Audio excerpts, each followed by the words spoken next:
आखिरकार पता चल गया कि दिल्ली को दहलाने की पूरी प्लानिंग कहां हुई थी। सूत्रों ने बताया कि जांच एजेंसियों के रडार पर आई फरीदाबाद की अल फलाह यूनिवर्सिटी के 2 कमरों में पूरी साजिश रची गई। ये दोनों कमरे हैं अल फलाह यूनिवर्सिटी की बिल्डिंग नंबर 17 के कमरा नंबर 13 और कमरा नंबर 14। खबर आई है कि अल फलाह यूनिवर्सिटी के कमरा नंबर 13 में दिल्ली समेत यूपी को दहलाने की साजिश रची गई। ये कमरा डॉक्टर मुजम्मिल का था और इसी कमरे में वो दूसरे आतंकियों से मिलता था। पुलिस के सूत्रों के मुताबिक जांच के दौरान पुलिस ने अल फलाह यूनिवर्सिटी की बिल्डिंग नंबर 17 के कमरा नंबर 13 को सीज कर दिया। कमरा नंबर 13 से पुलिस को एक डिवाइस और पेन ड्राइव मिली। इसके अलावा पुलिस को कुछ केमिकल और डिजिटल डेटा भी मिला।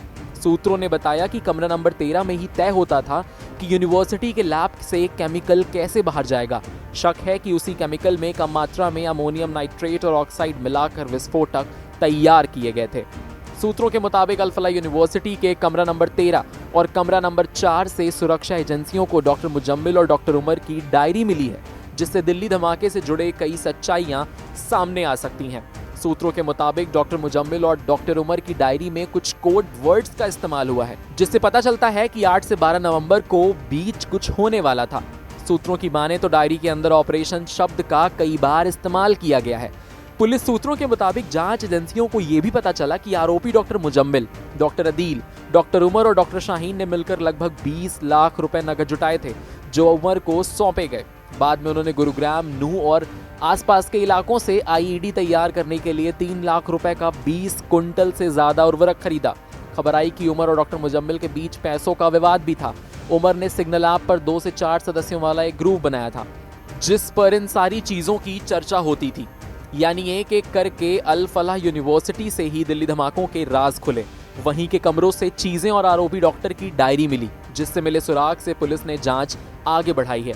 अल फलाह यूनिवर्सिटी की बिल्डिंग नंबर 17 बनी आतंकियों का मीटिंग पॉइंट। बिल्डिंग नंबर 17 के कमरा नंबर 13 में हुई थी दिल्ली समेत यूपी के कई ठिकानों में बम धमाके करने की साजिश।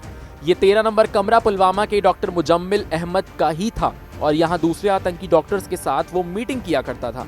यूनिवर्सिटी से लैब से कुछ केमिकल इस तरह से यूनिवर्सिटी के बाहर लाए जा रहे थे, जो मुजम्मिल के कमरे पर ले जाने के लिए इस कमरे में तय होता था। इस कमरे को पुलिस ने सीज करके यहाँ से कई तरह के डिवाइस और पेन ड्राइव बरामद किए हैं। इस कैंपस में 2 फैकल्टी डॉक्टर उमर उन नबी और कानपुर से पकड़ी गई शाहीन शाहिद ने कॉलेज की लैब से केमिकल अरेंज करके फरीदाबाद के धौज और टाका गांव में ट्रांसपोर्ट किए। फॉरेंसिक टीम ने 17 नंबर बिल्डिंग के कमरा नंबर 13 से और लैब से कुछ रासायनिक पदार्थ और डिजिटल डेटा बरामद किया है। शक है इन रासायनिक पदार्थों कम मात्रा में अमोनियम नाइट्रेट और ऑक्साइड मिलाकर विस्फोटक तैयार किए गए थे।